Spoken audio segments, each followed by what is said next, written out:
Hello, and welcome to the Three Peak Master Leadership Experience. My name is Mino Vlahos, and I am the co founder of Three Peak Coaching and Solutions, where master leaders build healthy systems. Our company provides coaching and workshops to executive leaders. Today, I'm joined by a very special guest, Manoj Adwani. Manoj is founder at Narad.io, a SaaS based intranet for SMBs. He has over 17 years of experience with technology, working both in India and Singapore, ranging from startups all the way to big corporates like Barclays. Within corporate, he went from being fresher to having country management roles, and still he left the job to explore the startup world. He got in the startup world in March of 2021, and his first startup failed, but he believes it was a great learning experience. So we're very lucky that he's here to share some of that wisdom with us. Hard earned, it's not theory, it's something that Manoj has actually been through in his life. And also, as an individual, he really loves to be part of a community and support other founders. So we're very lucky to have him here today. Thank you, Manoj, for joining us.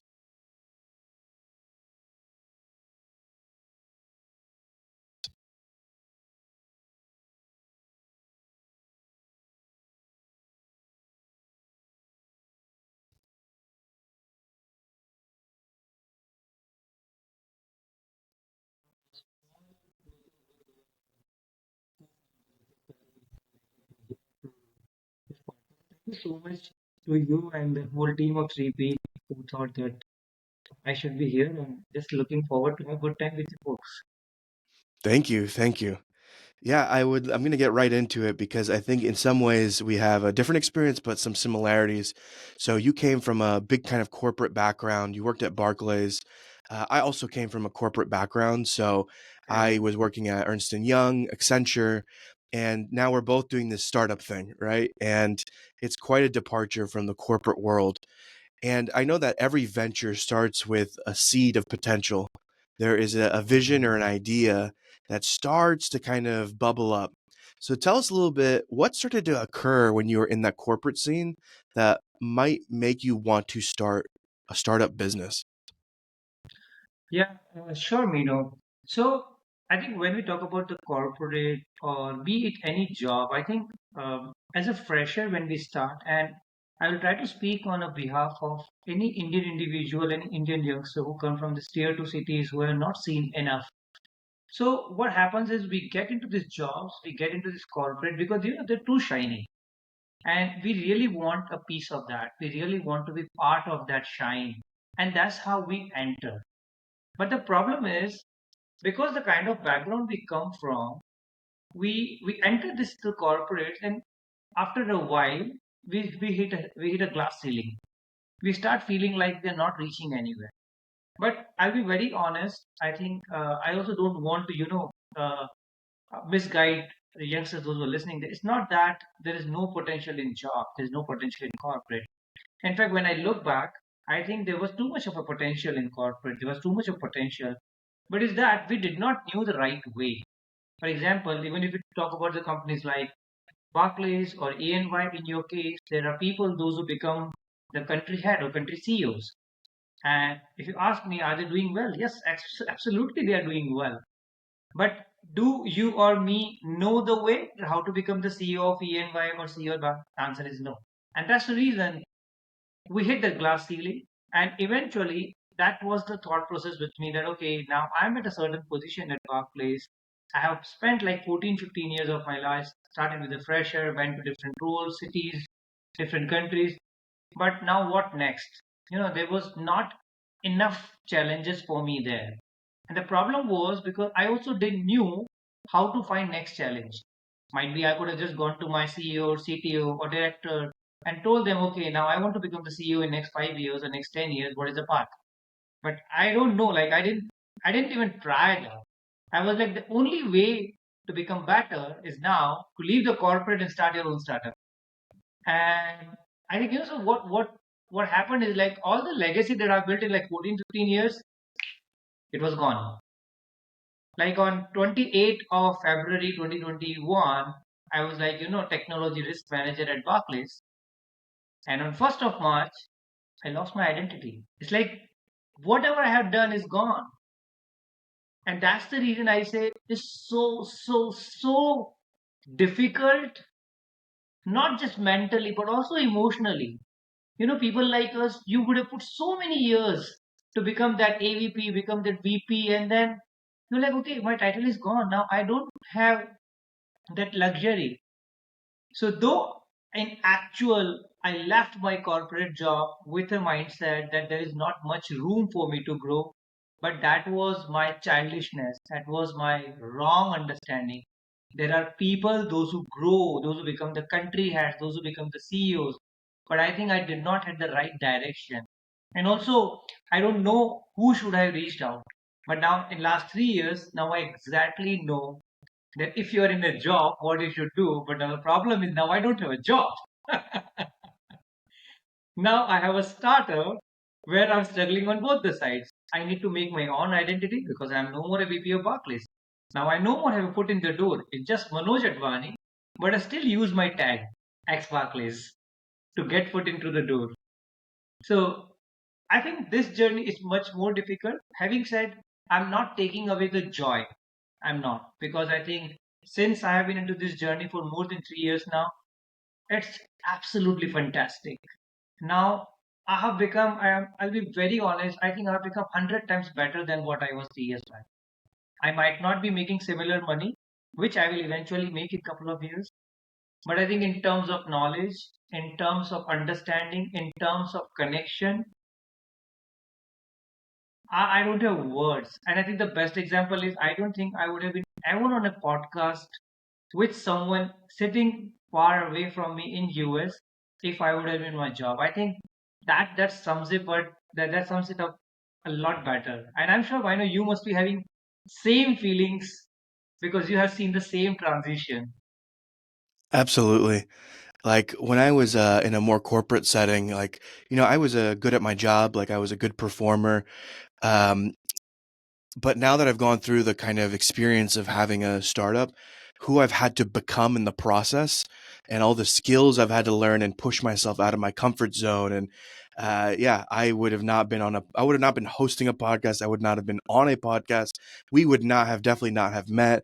But these are things that start to become more natural, I think, to a founder, because I found through very difficult experience that you need to be out in the world as a founder. You need to be in the marketplace. Whereas when I was in a corporate setting, I was comfortable just sitting back and saying, these four walls are my world. So if I can just almost make this my whole existence and operate within the rules of this environment, then that's all that matters. And now, there's been months where, especially before I learned a lot of this, is I would sit there and my calendar would just be blank for the whole month. I would have zero appointments, and I would sit there staring at it, wondering, why is no one calling me? And realizing that no one will ever call you. You have to go out into the world and meet people and make connections and get your name out there. And as kind of stupid as that sounds, I had to learn that. There's a lot of things with Yeah, Three Peak we had to learn, like very basic stuff around how to run a business. yeah. No, I think that that that is so right point that you made now.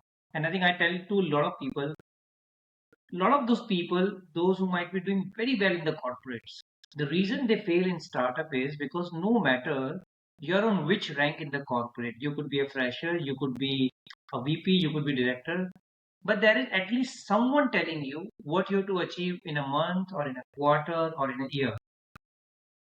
Contrary, when you're in a startup, no one is telling you what to do.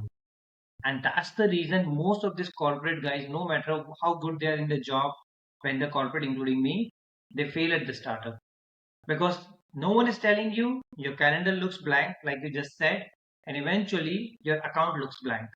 And that's when you get that awakening call, oh my God, something is downhill.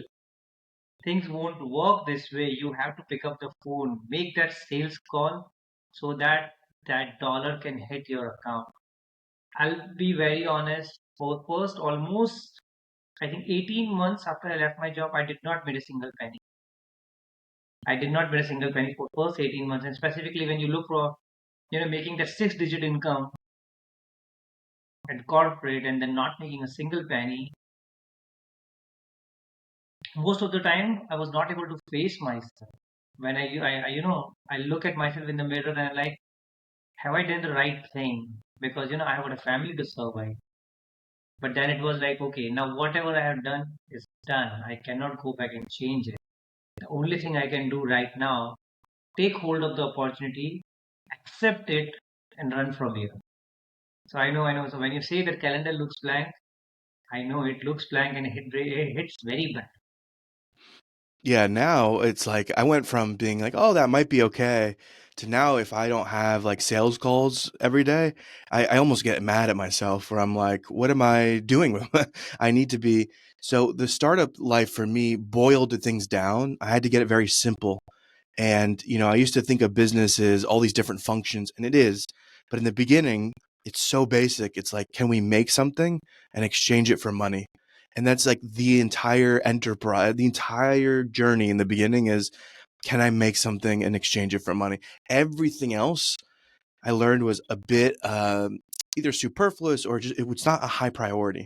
So yeah, we could have the best like internal IT in the world. We could have the best, this or the best that, but is it literally engaging in the act of exchanging a service or product for money? If Yeah, it's not, in the very beginning, it's not the biggest priority. And like you said, we don't have a boss to tell us, hey, you should be doing this, this, or this. So setting those early priorities, like I've now written it on the wall next to my desk. Like the number one priority for me is like get invoices paid, get money into the business.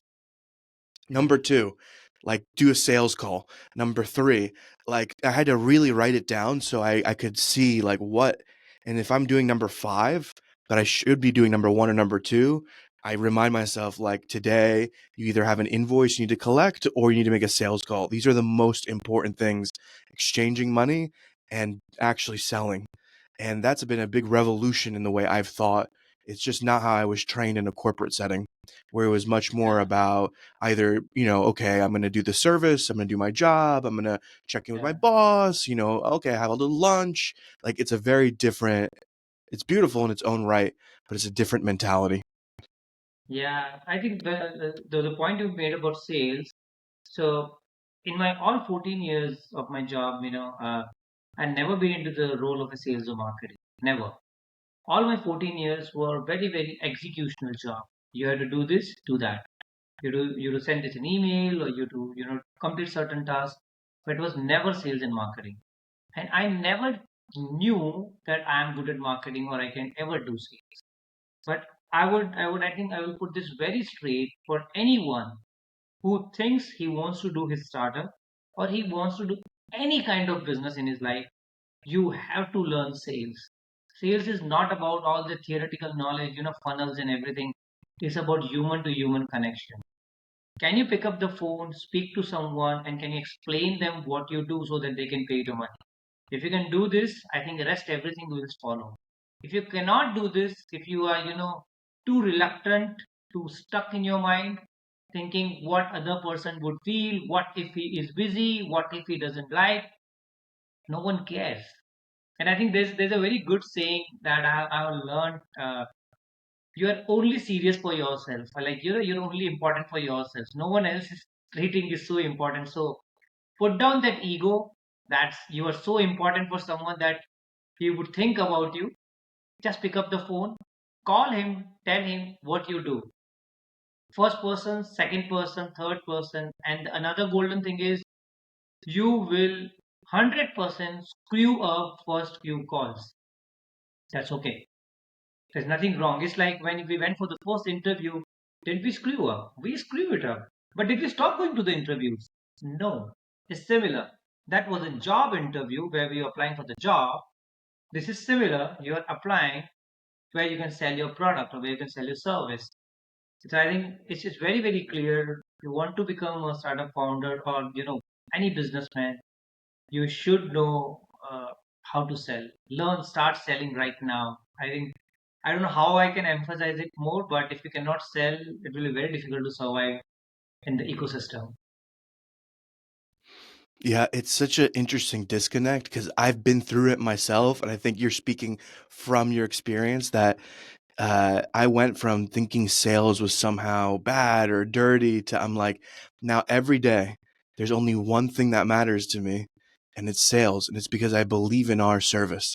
I believe so wholeheartedly that what we're doing with Three Peak is really valuable for people. And every Yeah, day I just kick myself because I don't know how to explain it well. And that's our journey. I'm still figuring out how do I explain this thing that's, I think, really beautiful well.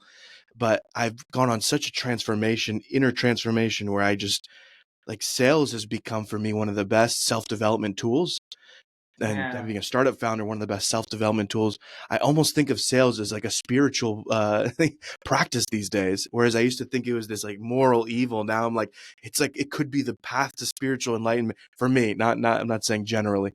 I'm just saying yeah, for yeah, me, it stretched my capacity, but kind of defeated my ego constantly and getting out of my own way. And I overthink a lot. I overthink so much. I second guess myself. And like you said, now every day what I work on is just not thinking at all.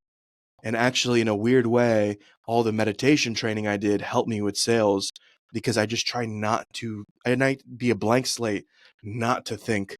And that's one of the many ways sales is actually supporting me in my journey to not be attached to like my self importance.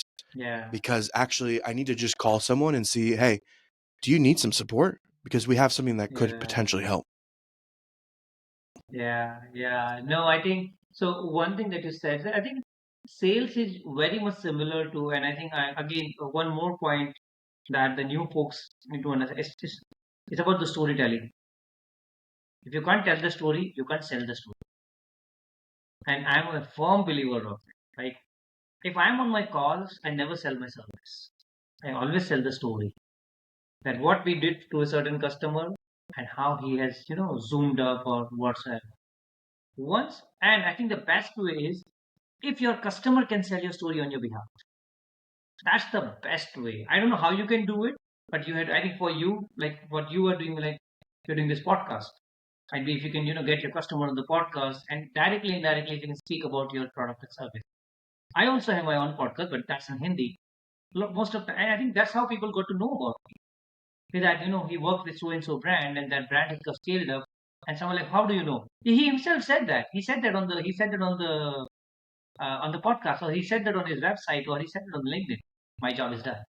So I think sell the story, tell the story, and sell the product. I think if you have to be very very good at the storytelling, and I think storytelling is a skill that will become better with the time. It won't become better on day one. On day one, you will suck for sure. I think you should practice it a lot. And if you have kids at home, start with them. If you don't kids at home, try to catch the kids around. If you can entertain a kid, that means you are doing decent. If the kids are just running away, because they are very innocent, they have nothing to buy, nothing to sell. So if they are really convincing with your stories, which means you are doing decent job. But if they are not finding it, because when you tell the story to the kids, you have to really break it down.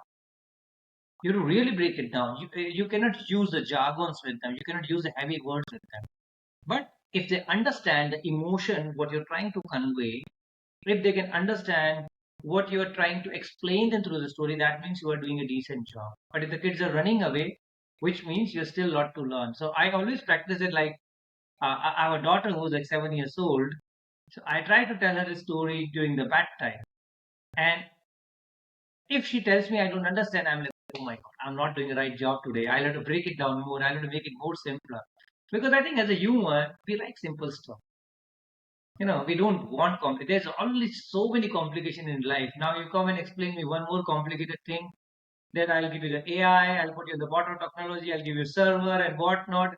I'm like, oh my God, I don't need it. So yeah, you tell the story, sell the service. Yeah. So I admire many things about you, Manoj, and one of the things is that you're very open about your first venture not working out. Yeah, And for a lot of founders, that can be a very painful experience. yeah, But I very much admire how much you're open in telling people your lessons learned. So can you tell us a little yeah. bit about that venture, and then now that it's been you obviously started a new company. This one is very successful.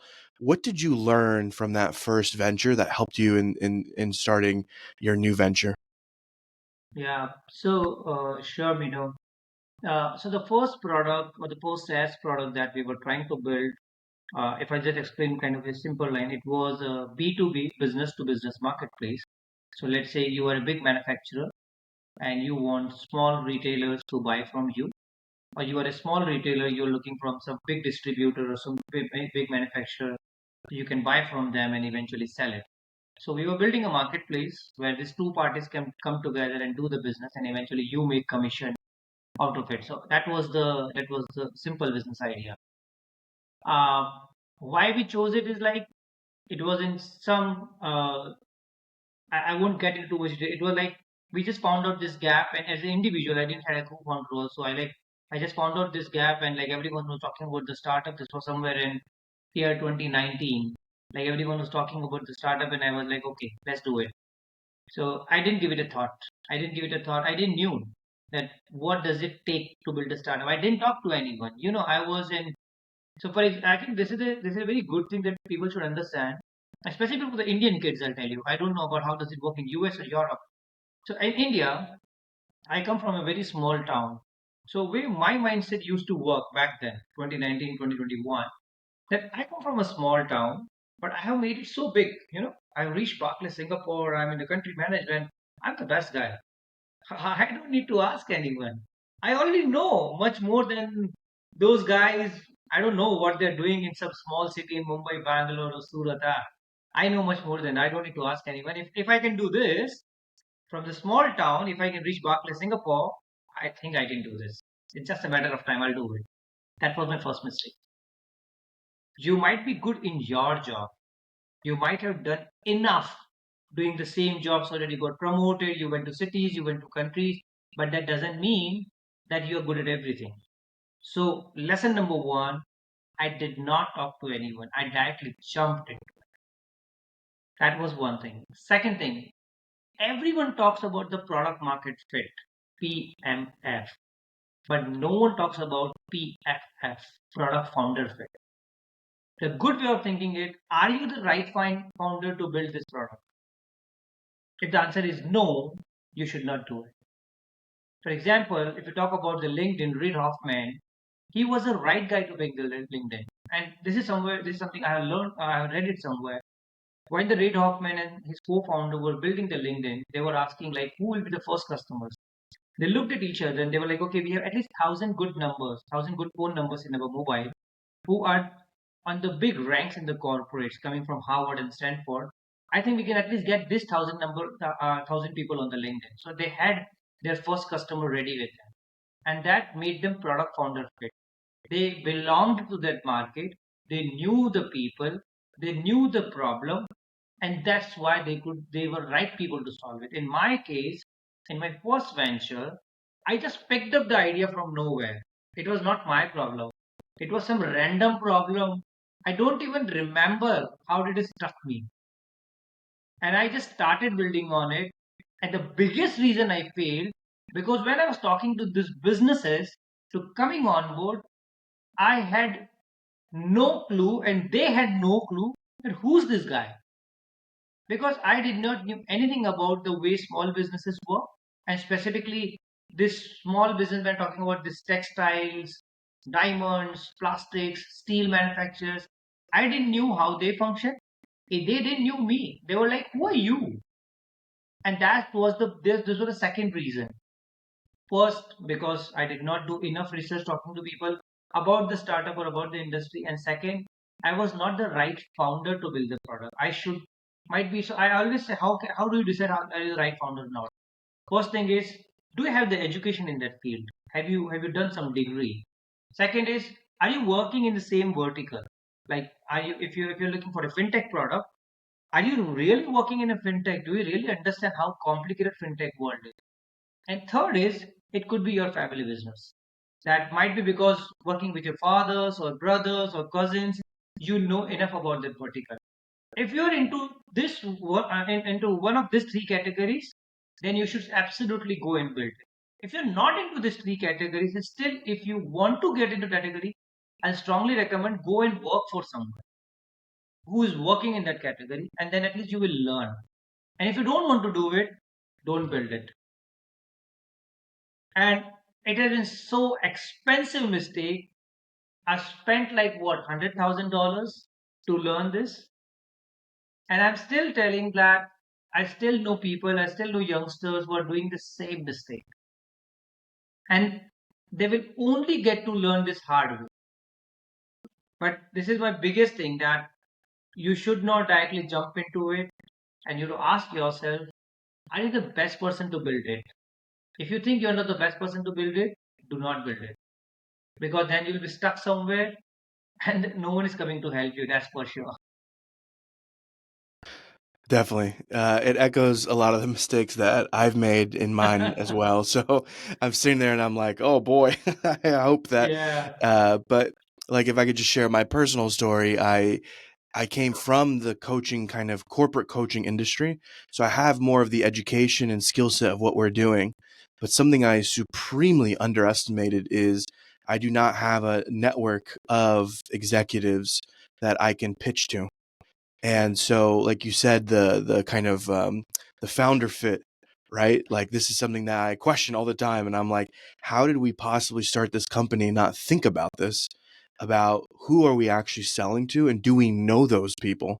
And so now it's an interesting game where you're trying to actually meet people and make those connections while bringing in enough money to keep the business, going, and trying to network, right? And like build real relationships, because I don't think you can, in especially for our business, or maybe it's B2B, it's real relationships. Like we're not there to exploit people or to take advantage of them. We're not lying. And so we need to be able to have a real rapport so that then they trust us and want to work with us. It's difficult to go and yeah, like you said, drain the savings account, do the expensive mistake just to learn, like, man, back to my original thing, like you need to have your calendar full, you need to be meeting people, going to events, things that it took us way too long to realize actually the world is operating out there. No one cares about us. Like we're yeah, not that no one. important, we're not that good at what No. we do. We have to be where they are, and then we need to figure out what are they going through, and then really we can support. So okay, yeah, we have the education and the academic tools, and even I've done it with real clients. It's still not enough. You have to really really know who you want to serve and be with them. Go be with them. Yeah. Actually, there's another term, I don't know like if that term is used or like how heavily it's being used in US and Europe, but I learned this term, I think only around 2.5 years back. I did not knew about this term. It's called social capital. If you don't have social capital, people don't want to pick your phone. What I have done in last probably 2.5 years or 3 years, I try to build a lot of social capital, a lot of social capital. And to build the social capital, you have to be on the ground, because now you look at this way. You started business today or 1 year or 2 years. You're competing with someone in your space. If he is of your same age as what we are, that means you are competing with someone who's doing the same thing for the last 15 years. How come you're going to compete with? Only way if your social capital is better. It's like you have to become a better brand then. So today, if I had to buy a shoes, there could be two brands. I would just go to one that I trust more. That's the social capital, that's the brand.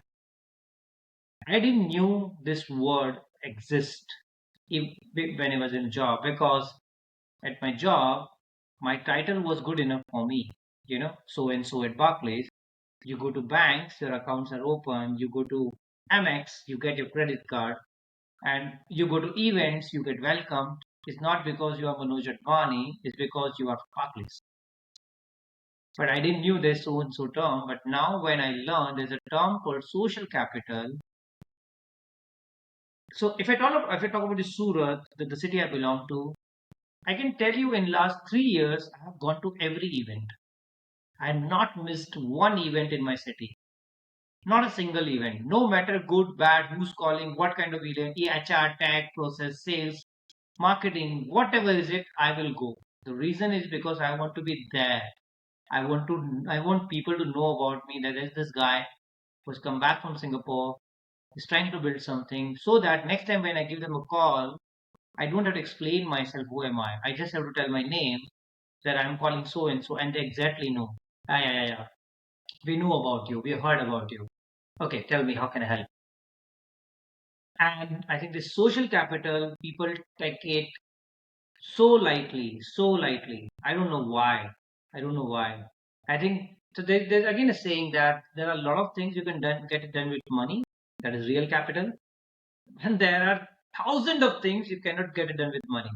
You can only get it done with the you cannot done with capital, but you can only get it done with social capital. And people underestimate social capital a lot. So I think the one more lesson the founder has to understand, or anyone who wants to come to the entrepreneur world, that you need to earn that social capital. And I think there's a good way. Again, I've seen this in Asia. I do not know about US. Might be you can tell me. So I know. I believe you must be having a life insurance. You don't have one? No, I'm playing with my life here. So okay. Let me ask this. So let's say you had to buy a life insurance. How would you buy? Would you buy it online? Yeah, I would probably start online. I would start doing research just to see what's out Okay, and let's say if your neighbor itself is an agent who sells life insurance, do you think you will trust him? Yeah, if I already know them, and yeah, there's a good chance. If I knew someone that was selling it, I would start there. I would usually start with, I just happen to not know anyone, so I'd go to the internet. Yeah, yeah, yeah. But if assuming I knew someone, it's like for instance, I know my father has life insurance, so maybe I'd ask him like, "Oh, what did you do? What did you find?" Yeah, so the point I'm trying to make, whenever you make any buying decisions, and specifically in the zone where you're very new, for example, the life insurance is not your day-to-day thing, or buying a property or leasing a property or buying any such thing, when it's not your zone, you try to look around for the people, those who are already doing it. So the point I'm trying to make, like, you do not buy insurance from the best company. You buy insurance from the best person you know. That insurance company could be shitty. You don't care. But because you trust this person who's selling the insurance. And that's how is in the service or product business. People do not buy the best product. People buy the best known product. If you're not out there, if you're not talking about yourself, it's very, very tricky. Like even for this call, I'm sitting with my brand, Narad Tire. Because I really want that if someone is watching this podcast, they should know that where do I come from? What do I do? So huge point for all these youngsters, everyone who's trying to go out, network meaningful. Go tell him what you do, and the best way is ask them how you can help them. Trust me, if you help someone today, that person is going to come back next time, and he will always have this in his mind that okay, I needed him, he helped me, now it's my turn to help. So never shy away. If you think that someone is looking for the help, go out of your way sometime to help someone. Because if it will come back, it will be 100x. And I'm pretty sure it will be 100x. Yeah, I think you've already touched on a lot of kind of key principles around, for instance, storytelling, right, is an important skill to develop, I think, in the sales process. You talk about kind of going to events, getting known, supporting people, helping them out. Are there other ways that you have found to kind of increase that social capital? Because we're also doing business to business sales, which means we're typically not just trying to convince one person that we can support them, but we need to convince one person to go convince their team or their leader or their manager. Mm, So we need to almost equip the person in front of us to trust us so much that they want to go sell on our behalf into the company, which is different. And I'm not comparing them because yeah, this experience has humbled me so much that I'll say business to business sales is very different than B2C, business to consumer. yeah. I've never done B2C, so I can't say which one's harder or easier. They're just different. And this experience has humbled me so much that I know that if I've never experienced doing something, I do not give advice anymore. I do not pretend to understand if something is easier or harder because I'm like, I don't know. These things are quite different. So we're talking a bit about B2B here. What are some of the things that have supported to build your social capital and supported your business? Yeah. So I think when you talk about the B2B and when you talk about the social capital, I think the one thing that have helped me a lot that in last 2 years, when I had nothing to offer, like because my first startup did not work, I was still trying to get onto the second one. I was still looking for something what I would do. But even in that period, even that one period when I was, to the ground most vulnerable, but still I did not stop going to the events. And before even anyone else would ask me, I would go, on the stage or take that mic or go to the podium and I tell myself that I was doing so and so startup, it didn't work out, and now I'm on the way of working out. You know, so before anyone else can point you out, I used to point out myself directly, so that no one can tell me, okay, what you're doing these days. So first point that I always make, like, just because my product hasn't worked, I should not stop myself from going out. I still kept going out, meeting people, talking people. What worked in my favor, I think, is because the kind of experience I bring from my previous jobs and everything, it was comparatively easy for me to gain that trust from the audience in my city or in my state or in my country. Because if I tell my someone, I come from Barclays, Singapore, so people were like, nah, he's a decent guy. We should talk to him. Because of that, I was, I became very fastly connected to a lot of people. And what I was doing, for example, if someone would reach me out, that can you help me on this? 100%, I could not do it directly, but I directly connected it to the right people. That way, I really generated a lot of sales for other people without asking for any commission. I was like, okay, someone would come to me, Manoj, do you know who can do this? I'm like, I know, okay, I'll connect you. That person would get sales, and this person would get good faith that I just went to Manoj and helped me. So I think that helped me to earn a lot of social capital. People were like, okay, if you reach out to Manoj, he's a problem solver. And I think you have to become a problem solver. People should remember you when they're in a problem. Once you become that guy, a go-to guy, it's like they should not feel okay if I call Manoj, he'll try to sell me something. If you're doing that, oh my God, you are a red flag. People are not going to call you. People are not going to get in touch with you. It's like people should be like, let us only call him when there's a real need, because he's a very genuine person. He helps a lot of people, so let's not waste his time. Let us call him because he's the right guy and he will connect. So you should become a go-to guy. You have to become a problem solver in your area. I know, like, the countries like US, Europe, it's so big. You cannot become famous for everyone on the planet, but at least the zone you are in, the area you are in, the industry you are in, you have to become a go-to guy. So, for example, I'll put it very easily. So, I got a lot of friends in Bangalore. So, Bangalore is the Silicon Valley of India. Bangalore has got a lot of startups, a lot of startups. So the way I work is any startup in Bangalore, if they want to come to my state to do any event or to do any trade show, I'm the first name that comes to their mind. It's like, okay, let's call Manoj, and he will make sure that we get the right stage, we get the right audience, we get the right people, and they're pretty sure that I won't even charge them for this. And I think this is the kind of a trust that you have to build around, that you should be a go-to guy, you should be a problem solver. Sometimes you might feel that, okay, am I making right money or out of it or not? You might not make direct revenue out of it. You might not make a direct money out of it. But these connections will make you so strong in the ecosystem that eventually you will make money. So I think you have to build, it's a long way. You cannot do it in like a month or so. You have to keep doing it at least for probably at least 1 year, minimum.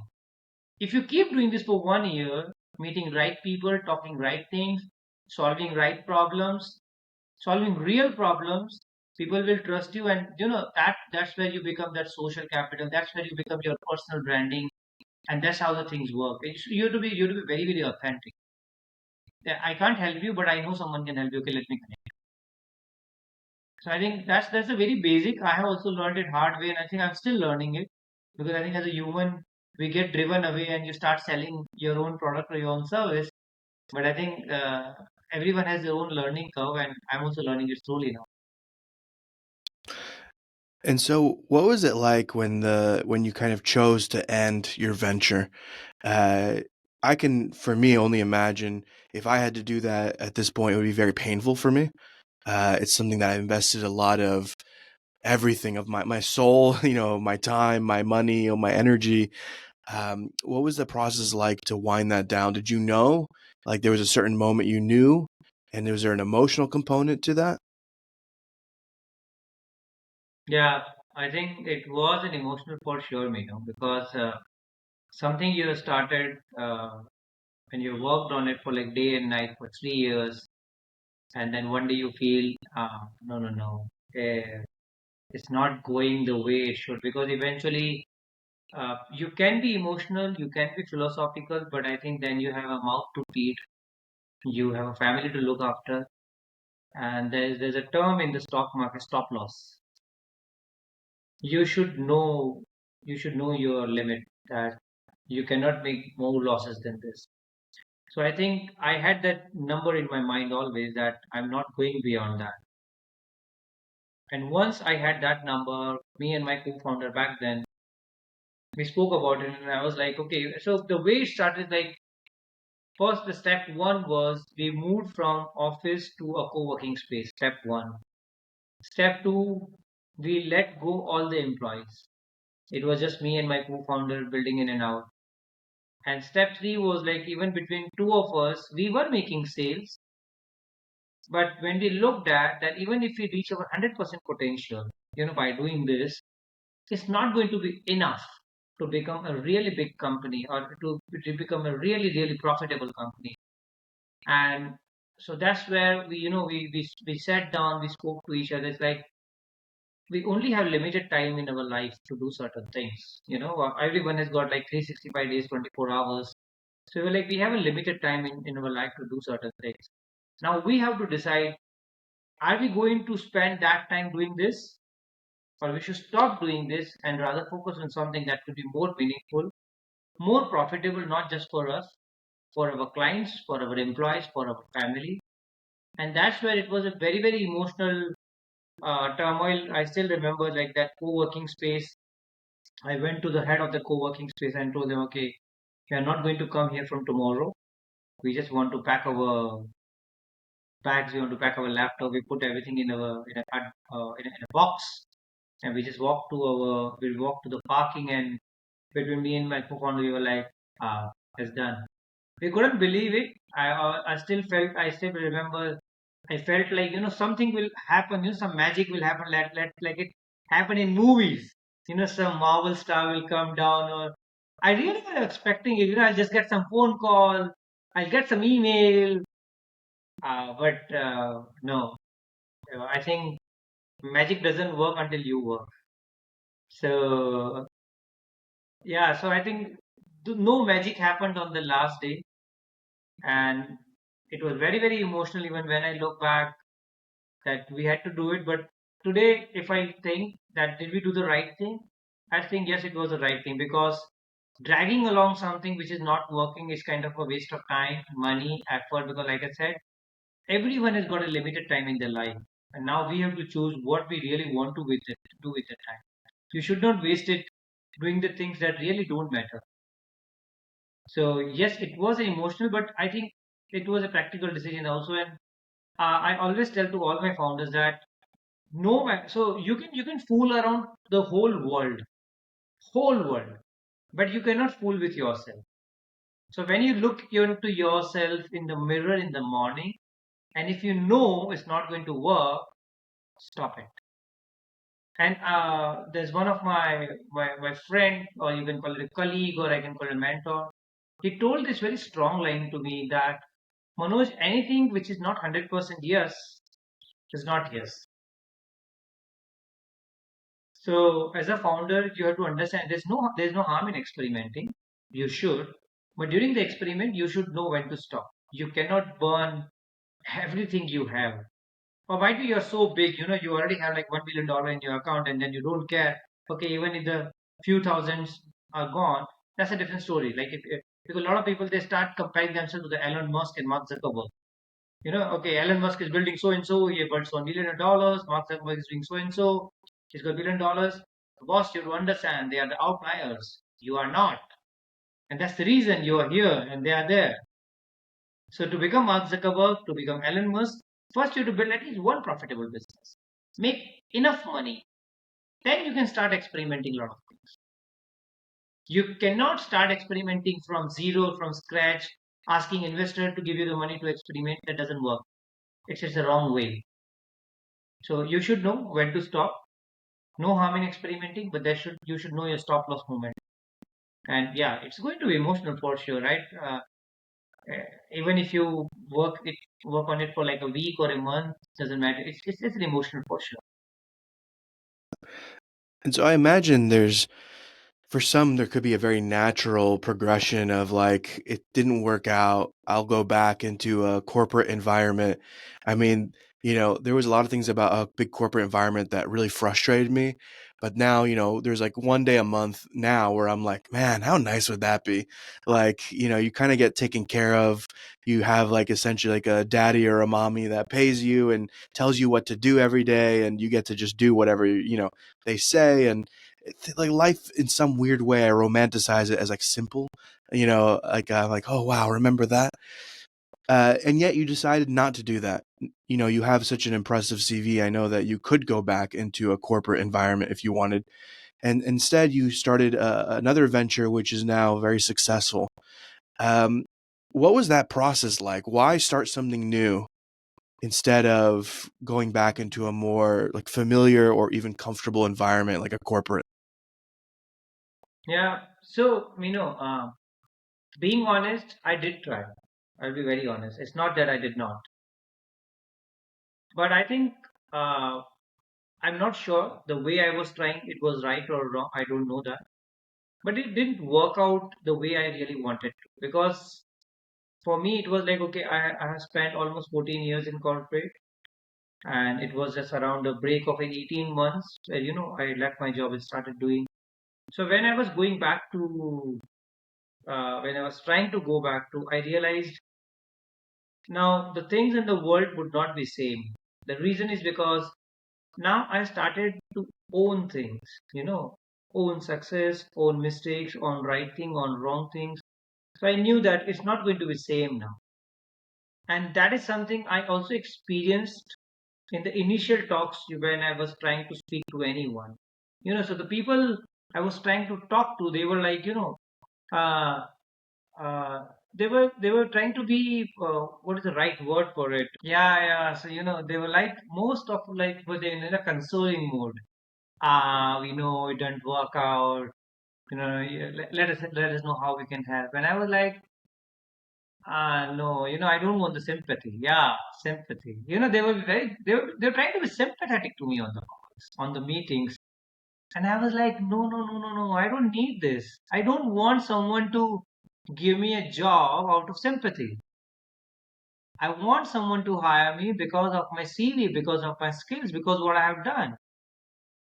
And I think that was the moment it stopped me. I said, no. Because anyone I would give a call, and interview got arranged, and the first question they would ask me, what happened? And I was like, okay, it didn't work out. And oh my God, so sorry for you. I'm like, okay. And I think that was the moment I decided, no, no, no, I'm not going back. No matter how tough it's going to be, but I'm not going back.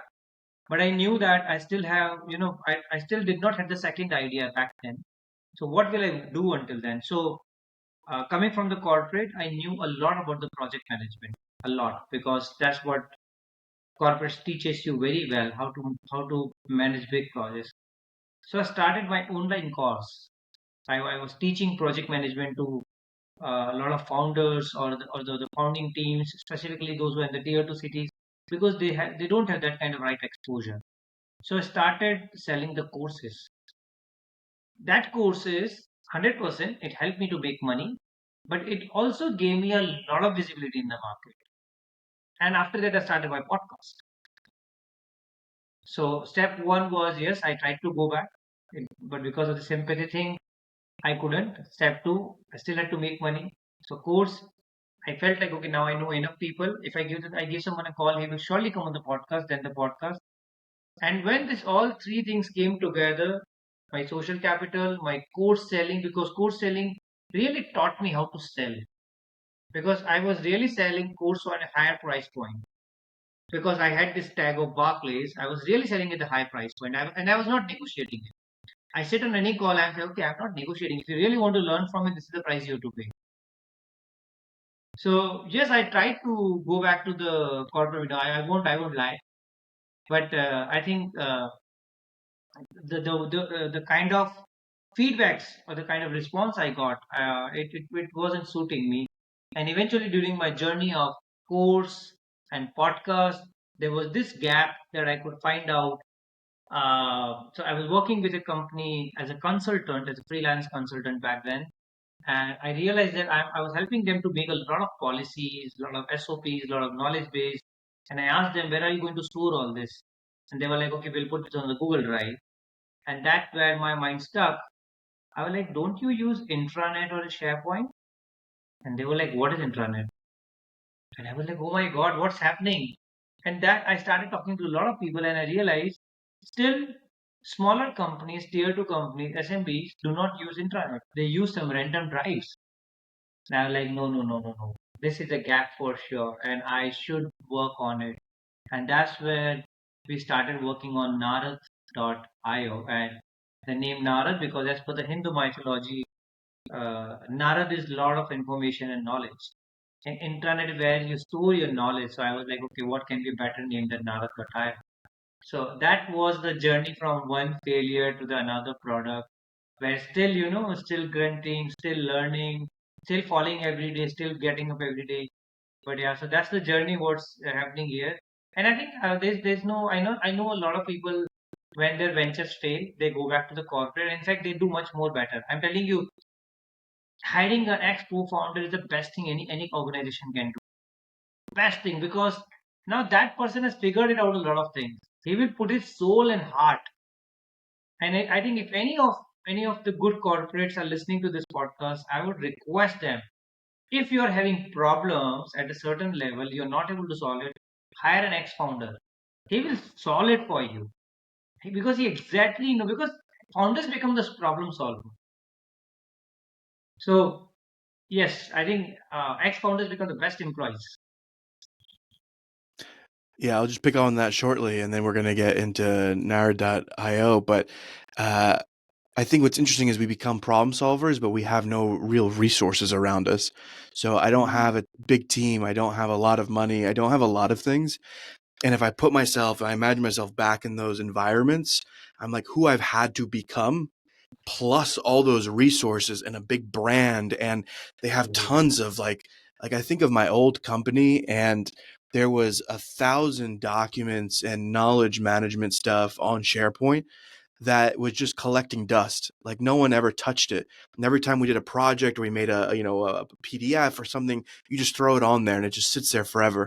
And I'm like, you literally have a treasure trove of amazing materials that I know if you send even one thing for free to an executive is a huge value add because someone actually paid for you to make this that's just sitting there now. So you have thousands of essentially paid for small digital products that you don't use. You could just give them away for free. The amount of business I feel like I could just generate now in a moment if you gave me a brand behind me and all those resources and a team to delegate to, I'm like, I would be unstoppable. Right. But I don't have that. So now when I'm like, oh, like, I was talking to someone and I was like, oh, there's a gap in the market, for our industry, like we do leadership. So with AI and technology, there's going to be for HR, there seems to be a gap in leadership capabilities, leadership competencies tied to a post AI working world. And I'm like, I could easily solve that for someone, and that's not a difficult task for me. But I don't have a team of analysts to go create at this stage to go create a competency framework. I'm like, in some way, I have to go do it on my own with some support here and there with others. But if I had a whole team, we could do it overnight, right? And then tomorrow we hit the market. So it's just a very different. So yeah, I could see if you go back into a corporate environment after having done something where you have to self-initiate, you have to self-prioritize, you have to solve problems, and you do it with nothing. Like when you have then the bounty of a big company behind you and the brand and existing customers that you can talk to and get referrals from. I really just feel, I don't know, maybe it's my ego again, but I feel like I would be, compared to the employee I used to be, this version of me would be unstoppable compared to the old employee I was before doing a startup. Given with this knowledge 3 years back, 4 years back, that you, and I think now I know what they teach in management schools. First, I used to feel, what do they really teach in MBA? But now I know what they teach in MBA. This is what they teach in MBA, at least in the good MBA schools. I'm not talking about some Tom, Dick, and Harry schools. But if you go to really good Stanford, Harvard, Oxford, this is what they teach you. To write network, solve right problem, you're good to go. And the problem is when we were employees back then, we were only focusing on our own job. It's like most of the time we used to push away. This is not my job. I'm not doing. And bosses were looking for those kind of people who's doing more. Ah, he's the person who's willing to take more job. Let's promote him. Let's put him across. Let's make him travel. Let's give him one more chance. And I think we didn't use that framework. We didn't use the framework. At least I didn't knew. I don't know about others, but I didn't knew that. Yeah, I'll add my own 2 cents is that now because I'm the way we've structured our company, I'm essentially running the business. And like to your point, like, even though I coach CEOs, it's different to sit in the seat. Like now I think all the time, my little mental model is like, I am the filter between the inner and the outer world. So I think a lot about the outside. So how does the outside perceive 3Peak? And also what's happening on the inside? So how do we make those two things the best they can be? And then when I have like an employee or someone come or a part-time and they're sharing their problems and it's legitimate, I really can have compassion for that, but they're really speaking from their own like little box of what they sit in and what's important to them, and that is their job. So I'm not saying they need to be like thinking like a CEO, but it's Yeah, yeah, so different than the level at which I'm thinking about problems and thinking about how to move this organism forward. And I never had that lived experience because as an employee, even if I had direct reports, I still just thought about my little box all the time. I yeah, never was really asked to think. And okay, maybe it wasn't my responsibility, but when I would sit with the CEO of our company, the company within Accenture I was at, I never stopped to actually think about like what is this person actually thinking about? Like what is their purview of this company? Like what's important to them? What are the problems that keep them up at night? It was really just about me and my problems and how he could help me and solve my problems. And so it's interesting to be in the other chair now where I'm like, I have so much compassion because I don't know that it's even right that an employee should be thinking like a CEO, but yeah, to see them in their kind of in their role and the problems and the level of problems they have and then the level of problem solving I'm doing is totally different. And I can see almost how yeah, the dots connect between the two, right? From yeah, what I'm doing up here to what they're doing down there. But it's just it's a very different experience, and it's really fun actually to see this and to learn and to grow. These are the more for me enjoyable parts of the job. yeah. No, I think the one point you said that when you look at your own employees and you don't see that, but uh, I think that is a journey they have to do. I don't think they can think like you. They will not be because they do not know what's going in your mind. Because for you it's very important that everyone makes money next week, next month, or next quarter. But for them, it's like, am I making enough money? And that's the major mindset shift. That's a major mindset shift. And I don't think you can ever think like a founder or a CEO unless you are there, unless you have done that. So I don't even expect sometime. I though I try, but also I expect, but sometimes I don't expect because like I said, there are a lot of calls where my employees go and sit, and I'm like, that was such an easy problem to solve. Why did you even took 2 hours? And it's like I go to the call and it's like done. And then they're like, how come this was a solution? I like because my mind is only thinking about one thing. How can I get out of this situation? That's all. Because there's no going back for me. If I'm on a call with the client, I'm very clear. How can I solve this? That's all. And how can I make a win-win situation for both of us, for me and for my client? But as an employee, if you are trying to earn the brownie point only for yourself, there's a huge chance that you stop thinking about the client. So I think I agree to you. I think that would never happen. That would never happen. That an employee will start behaving like you. At least not initially. I don't know if they're in the long term. And so, Nerd.io, I'd love to hear, what do you think is enabling your success this go around? Because we've probably talked about all the pieces and all the building blocks up until now, but I know it's going well, and you're so introspective and have such a clear kind of understanding of, I think, yourself, your business, the mechanisms. So, what's different here than the other stuff that you've done in the past? Yeah. So there are two major points that we're taking care of this time. First is the PFF, product founder fit. So I think as a founder, I'm the perfect person to build this. There are two reasons. Reason one, because I come from the corporate.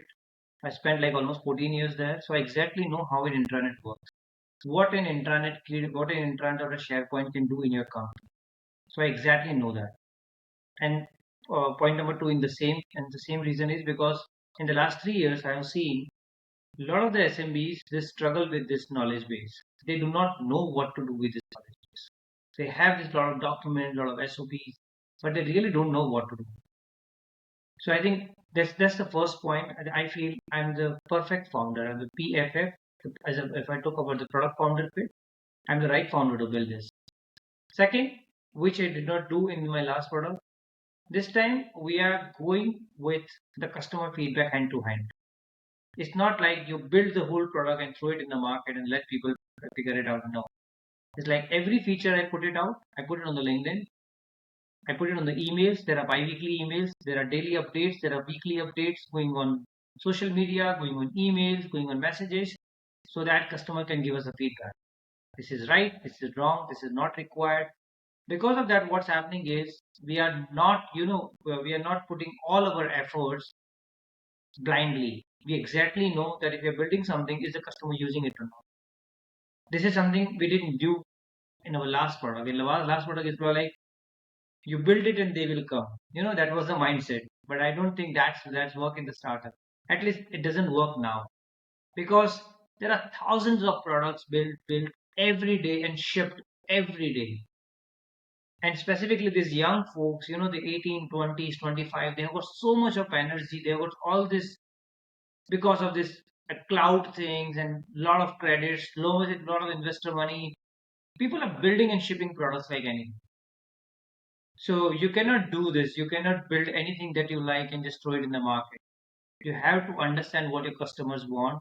You have to talk to them regularly, which we are trying to do now, which we didn't do earlier. So I think these are the two major points that we're trying to different. That I have only chose the problem where I think that I'm the best person. I have not chosen a problem where I have no clue about.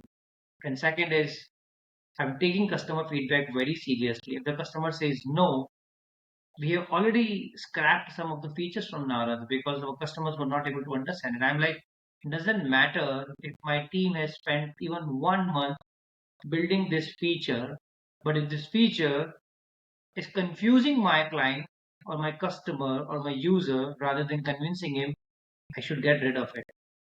This is something we didn't knew back then. Back then it's like build, build, build, build. But this time it's like get feedback, get feedback, get feedback. So I think these are two major points that I have. There are some small other lessons, but I think these are two major points that I have got from my previous journey, which I won't say I am 100% doing it right now, but at least I'm trying to do it better this time.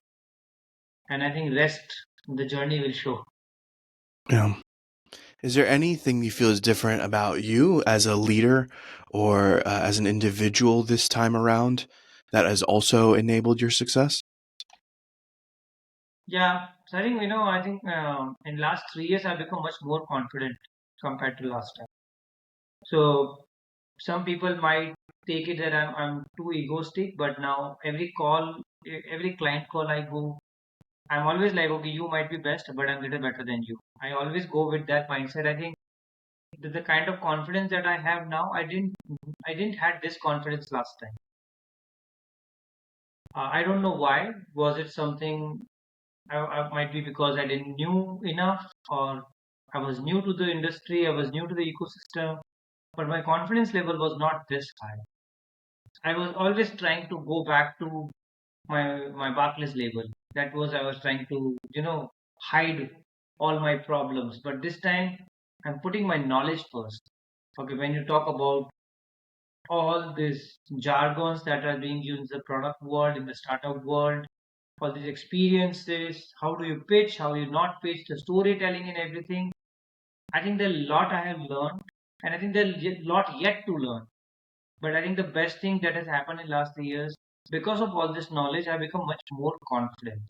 And I know that how to take back the feedback. I don't think I had it last time. I think that failure has made me much more humble as I'm confident, but the humble at the last time. At the same time, if someone is telling me it's wrong, I'm like, okay, it's wrong. Let's do it. I accept it. But I don't let that hamper my confidence. Oh no, what to do? No, it's wrong. It's wrong. It's okay. I'm wrong. Okay, you tell me what you can. What? How can I correct it? And I do it correct right then. So my customer feels like he listens to us. He's not that he doesn't take the feedback. So I think these are the two major points which I'm doing differently, and I hope uh, I'm doing it right so that. And I think the time will tell. I don't think anyone can judge it now. I think only time will tell. But I think these are two major points that I become much more confident. At the same time, I become too much humble to take the feedback. Last time, if anyone would give me the feedback, I really get hurt. But I don't get hurt anymore. I think I've become too stubborn now.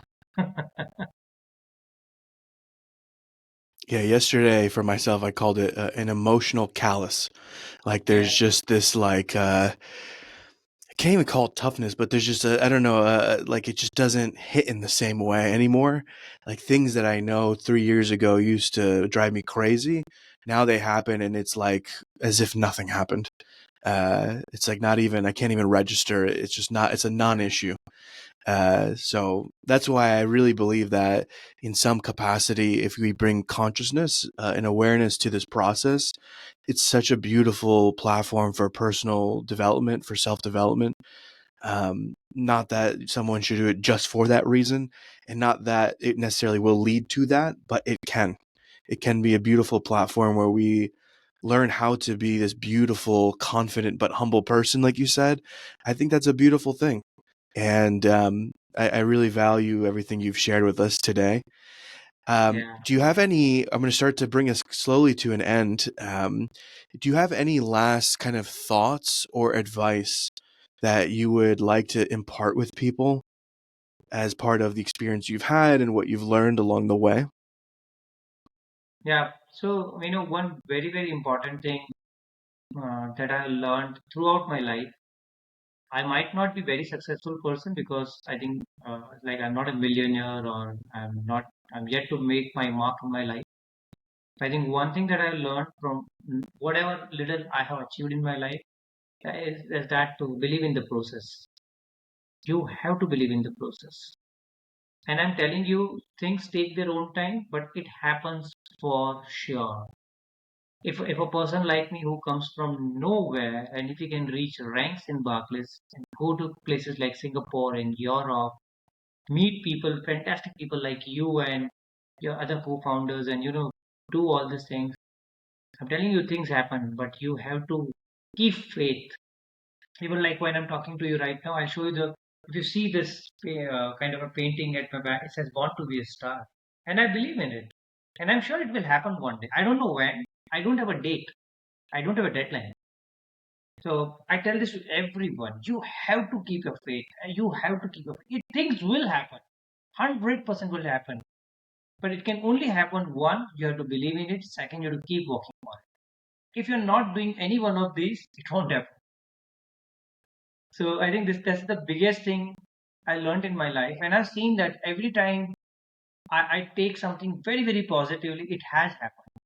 Sometimes I also feel there are things in my life, if I really look at the kind of background I come from, There are things that have happened to me, and I'm like, how can I do this? How can this come to me? But it's because it was the process and it was the work I put to get in.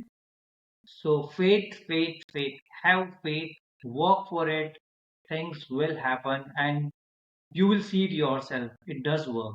It does work. It works. It works 100%. And I'm a huge believer, and I'm telling from experience. A lot of good things have come to me because I believe in it, and even today I believe in it. Like, it will happen for sure. So I think that's the big thing, and a big takeaway. If anyone wants to take away from this podcast. And one of the reasons that both my co-founders and myself, we really enjoy you and speaking with you is that when it comes to Manoj, my experience is that it's all based on experience. It's not theory. So even when Yeah, you were talking about going to conferences, building social capital, we met you, my co-founders met you in Germany. And now you're on a podcast that's largely listened to in the United States and in Europe. And so Manoj doesn't talk in theory. He does the things he talks about, and the experiences have been distilled down into what I call wisdom. And it's beautiful to hear your stories, Manoj, to have you here with us today and to really learn from you because for many people who are endeavoring this, it's good to know what you're getting yourself into. It's a beautiful journey, one that I think is a worthwhile journey. And yeah, I don't know if it's just a bit of the first startup founder vibe of being a bit stubborn and not taking advice. But I wish I could listen to this podcast when I first started my business and learn from someone like Manoj. I'm still learning from you right now and taking notes in my notebook of like, oh yeah, maybe we should do that a little different. So thank you for sharing your experience with us, your wisdom with us.